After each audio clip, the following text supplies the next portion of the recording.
كتاب أنزلناه إليك مبارك ليدبروا آياته وليتذكر أولو الألباب. نحمده ونصلي ونسلم على رسوله الكريم أما بعد فأعوذ بالله من الشيطان الرجيم بسم الله الرحمن الرحيم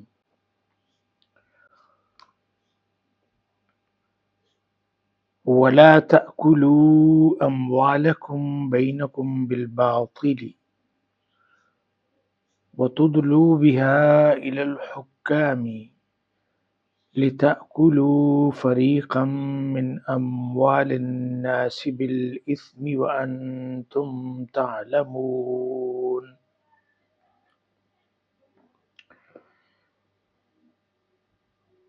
آپ حضرت جانتے ہیں کہ ہم سورہ البقرہ کی ترکیب نحوی اور صرفی کر رہے ہیں، اور اس سلسلے میں تقریباً 187 آیات مبارکہ کو ہم پڑھ چکے ہیں۔ تو آج کے سیشن میں ہم آیت نمبر 188 سے ابتدا کرتے ہیں۔ یہ بہت امپورٹنٹ آیت مبارکہ ہے، اور اس کے اوپر غور و فکر کرنا، اس کو پڑھنا اور پھر اس کو اپنی زندگی کا حصہ بنانا، اس پہ عمل کرنا، یہ بہت ضروری ہے۔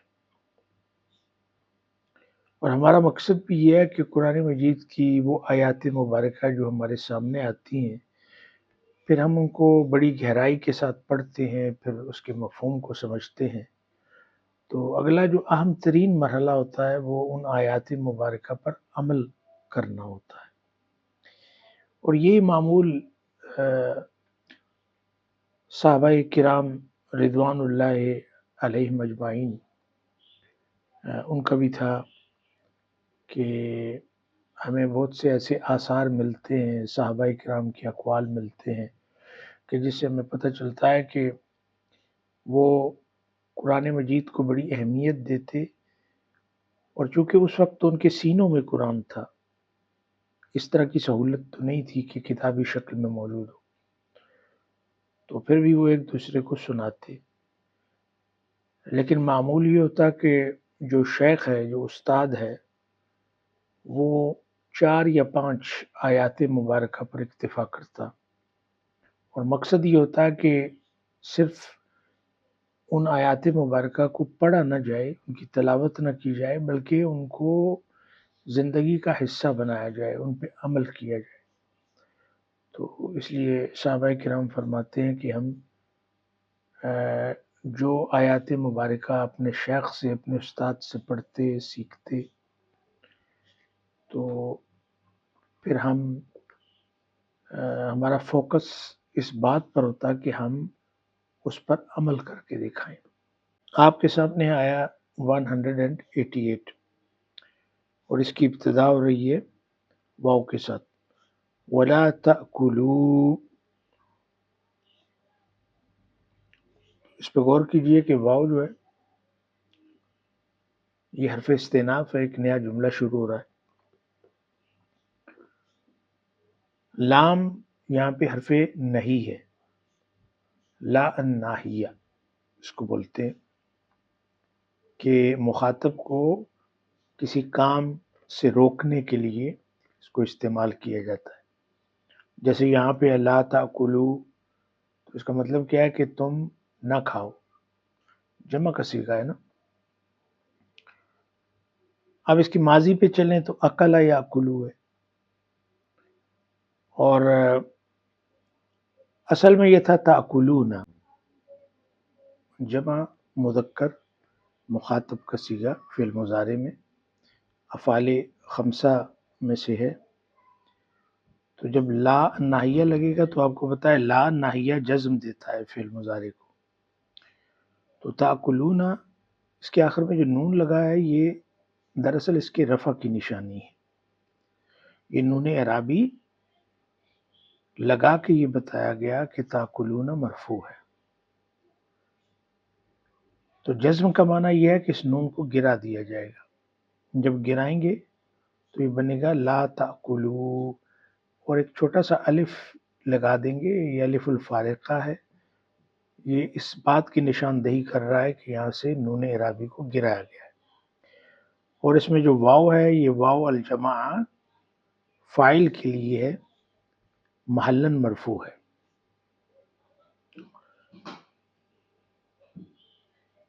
اموالکم مال کی جمع ہے، اموال یہ جمع مکسر ہے، اس کے اوپر آپ کو زبر نظر آ رہی ہے اس لیے کہ یہ مفعول بہ منصوب بالفتحہ الظاہرہ ہے، یہ مضاف بھی ہے، کم ضمیر متصل ہے، مبنی ہے، محلن مجرور ہے، مضاف الیہ۔ تو اب یہ جو ہے نا تاکلو، اس کو ہم کہیں گے یہ فعل مضارع مجزوم ہے بحذف النون، نون کو گرا کے یہ مجزوم ہے، لأنہ مسبوق بلا الناہیہ، کیونکہ اس کے پیچھے لا الناہیہ آیا ہے۔ بینکم، بین ظرف ہے اور اس لیے آپ کو یہ منصوب نظر آ رہا ہے بالفتح الظاہرہ۔ مضاف کے آتا ہے، کم ضمیر متصل ہے، مبنی ہے، محلن مجرور ہے۔ بالباطلی، با حرف جر ہے، الباطلی اس میں مجرور بالکسرہ الظاہرہ ہے۔ اب اس کا ترجمہ کیا ہوگا کہ ولا تاکلوا، اور تم نہ کھاؤ، اموالکم بینکم آپس میں ایک دوسرے کا مال، بالباطل باطل طریقے سے، مطلب ہے کہ فراڈ کے ذریعے، دھوکے اور ہر وہ وسیلہ کہ جو غیر شرعی ہے اس کو استعمال کرتے ہوئے کسی دوسرے کے مال کو ہڑپ کرنا، اس سے روکا گیا، منع کیا گیا۔ وَتُدْلُوا بِهَا إِلَى الْحُكَّامِ، اس میں واو عطف کی ہے، یہ جو تدلو ہے یہ اصل میں تھا تدلونا، اور اس کو اگر آپ پیچھے لے کے جائیں فعل ماضی ادلا یدلی، ادلا، ادلا کیا ہے؟ فعل ماضی ہے، یدلی اس کا فعل مضارع ہے، تدلونا یہ جمع مذکر مخاطب کا صیغہ ہے، اور نون جو ہے یہ رفع کی نشانی ہے، اور پھر یہاں پہ نون گرا ہوا ہے، تو اس کا مطلب یہ ہے کہ اس پر لا الناہیہ کا اثر ہے، لا الناہیہ کی تکرار نہیں کی گئی، لیکن یہاں پہ وہ مقدر ہے، یعنی وہ ہے ولا تدلو۔ اچھا، اس میں یہ میں آپ کو بتاؤں کہ ادلا کا مطلب ہوتا ہے، جیسے سورہ یوسف میں ہے ادلا دلوا، کہ انہوں نے بالٹی رسی کے ذریعے کنویں میں ڈالی، تو ادلا دلوا کا مطلب کیا ہوا کہ آپ بالٹی کو کنویں میں ڈالتے ہیں، رسی کے ذریعے ڈالتے ہیں، اور مقصد یہ ہوتا ہے کہ یہ بالٹی کنویں کے پیندے پر موجود پانی تک پہنچ سکے، تو وہ رسی ایک وسیلہ بنی، اس کے ذریعے آپ نے اس بالٹی کو پانی تک پہنچایا، اس پورے عمل کو کہتے ہیں ادلا یدلی۔ اور عربی زبان میں کہتے ہیں ادلا بحجتہ، اس نے اپنی حجت، اپنی دلیل پیش کی، وہاں پہ پیش کرنے کے معنوں میں آتا ہے۔ اس طرح آج کی جو عربی ہے، ماڈرن عربی، اس میں کہتے ہیں ادلا بتصریح و ببیان، کہ اس نے ایک سٹیٹمنٹ دی۔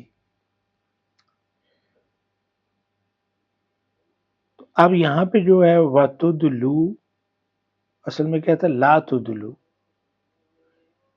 بہا با حرف جر ہے، حاض ضمیر متصل مبنی محلن مجرور ہے چونکہ اس کے پیچھے با لگی ہے، اور یہ ہا کس کی طرف اشارہ ہے اموال کی طرف، چونکہ وہ جمع مکسر ہے تو اس کی طرف اشارہ مؤنث، واحد مؤنث ضمیر کے ساتھ کیا گیا. تو ہا یہ اشارہ ہے اموال کی طرف. الہ حرف جر ہے. الحکام حاکم کی جمع ہے، حکام اس کا مطلب ہوتا ہے رولر.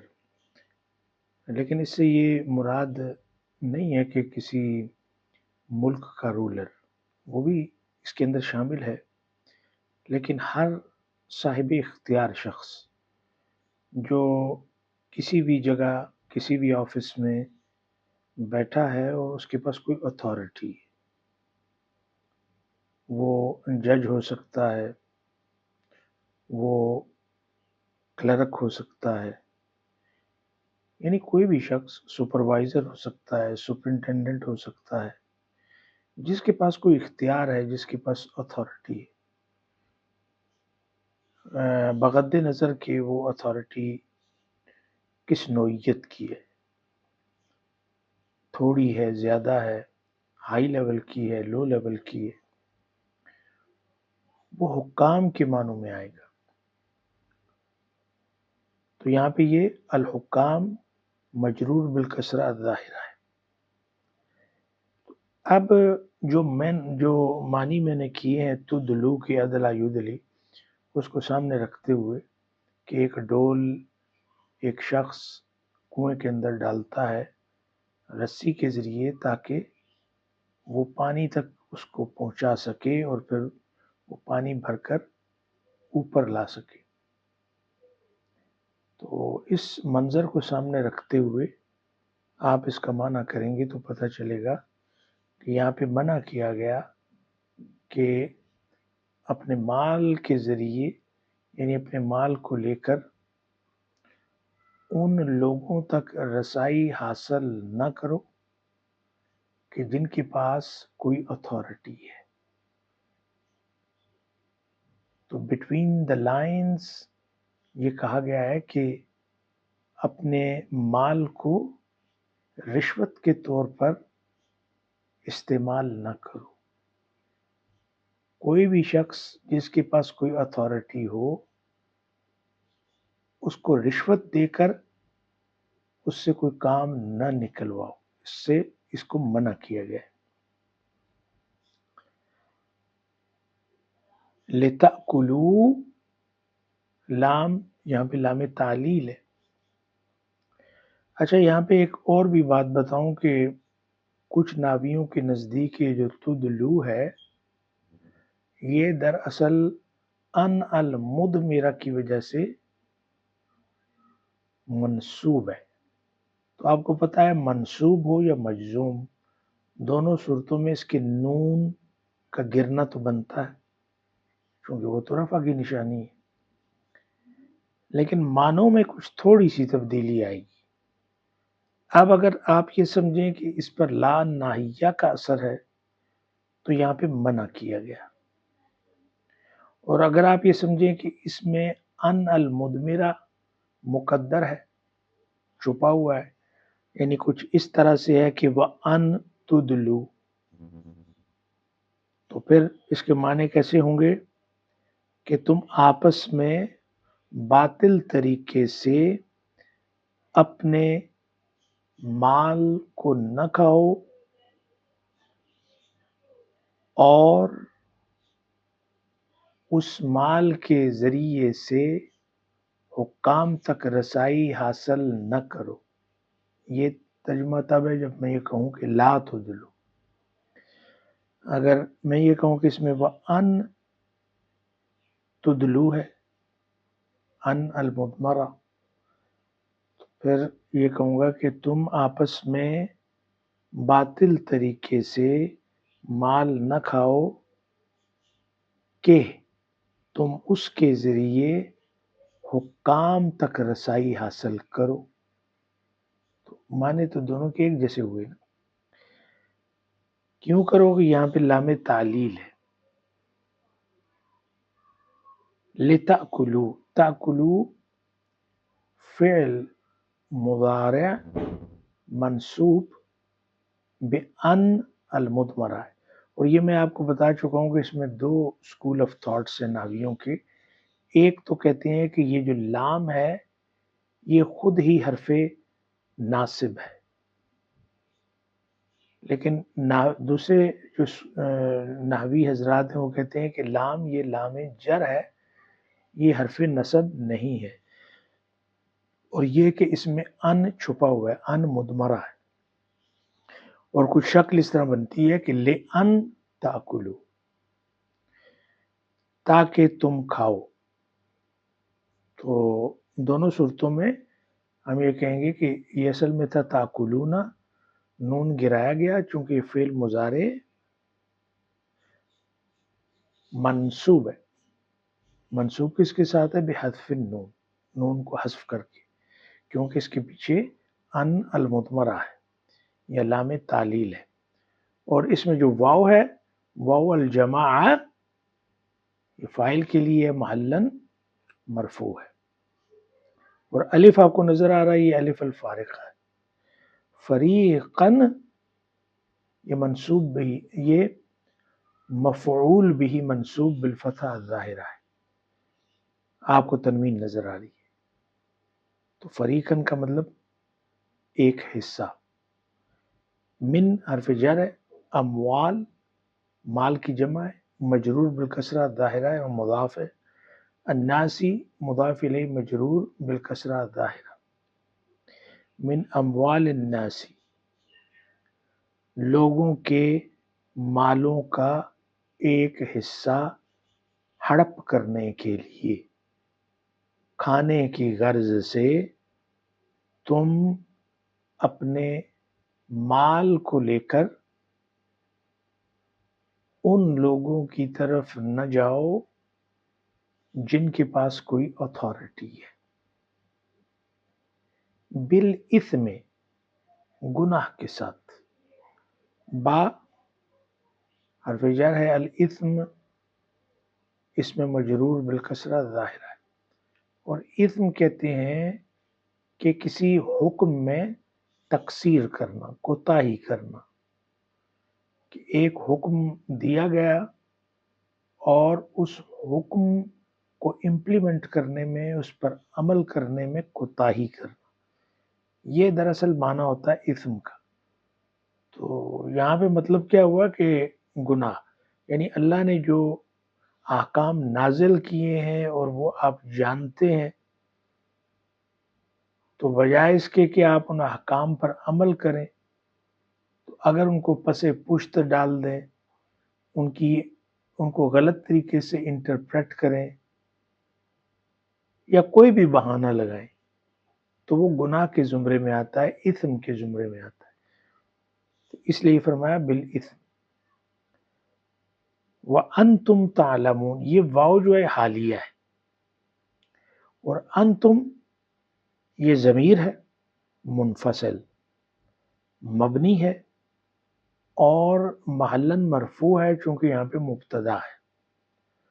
تعلمون فعل مضارع مرفوع بثبوت النون ہے، اس میں نون اس کے رفع کی نشانی ہے، نون بتا رہا ہے کہ یہ فعل مضارع مرفوع ہے چونکہ یہ افعال خمسہ میں سے. فعل مضارع کے 5 ایسے فعل ہیں کہ جن کا مرفوع ہونا حرکت سے نہیں ہے، حرف سے ہے، یعنی نون کے ساتھ ہے، اور ان کا منصوب اور مجرور ہونا نون گرانے سے ہے، نون گر جاتا ہے. اس میں واو جو ہے واو الجماعہ ہے للفاعل، یعنی ایک ضمیر ہے متصل ہے مبنی اور محلاً مرفوع ہے فاعل. تعلمون تو یہ ایک پورا جملہ بن گیا، جملہ فعلیہ. تعلمون کہ اس میں فاعل بھی ہے، اس میں فعل بھی ہے، تو یہ محلاً مرفوع ہوگا چونکہ یہ خبر ہے انتم کی. اور پھر انتم تعلمون یہ کون سا جملہ ہے؟ یہ جملہ اسمیہ ہے. یہ پورے کا پورا جملہ محلاً منصوب ہوگا چونکہ یہ حال واقع ہو رہا ہے، واو حالیہ ہے، یعنی اس حالت میں کہ تمہیں علم ہو. یہ ایک الگ بات ہے کہ ایک انسان جو ہے اس کو پتہ نہیں ہے، جاہل ہے، اس تک وہ احکام نہیں پہنچے، یا قاضی نے اس کے حق میں فیصلہ کر دیا اور اس کو یہ پتہ نہیں ہے کہ وہ حق پہ ہے یا باطل پہ ہے، تو وہ اس فیصلے کو منظور کر لیتا ہے، اس کو پتہ نہیں ہے نا، تو اس لیے پھر اس کا مواخذہ نہیں۔ لیکن اگر اس کو پتہ ہے کہ یہ جو میرے حق میں فیصلہ ہوا ہے تو قرائن یا دلائل کی بنیاد پہ تو ہو گیا، یا رشوت دینے سے ہو گیا، لیکن اصل میں حق پہ نہیں ہوں، تو یہ اثم ہے، کیونکہ وہ جان رہا ہے، جان بوجھ کے ایسا کر رہا ہے۔ اب اس کا ہم شروع سے ترجمہ کرتے ہیں۔ اور تم آپس میں ایک دوسرے کے مال ناحق طریقے سے مت کھاؤ اور نہ انہیں رشوت کے طور پر حاکموں تک پہنچاؤ، تاکہ لوگوں کے مال کا کچھ حصہ گناہ کے ساتھ کھا جاؤ، حالانکہ تم جانتے ہو، بریکٹ میں کیا ہے کہ یہ غلط ہے، یعنی علم ہونے کے باوجود۔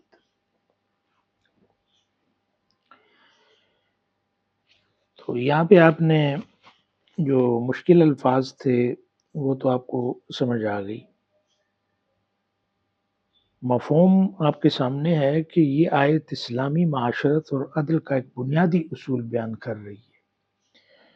اللہ تعالیٰ انسان کے مال کو اتنی حرمت دیتا ہے کہ کسی کا مال ناحق لینا گویا اس کی عزت اور جان پر ہاتھ ڈالنے کے مترادف ہے۔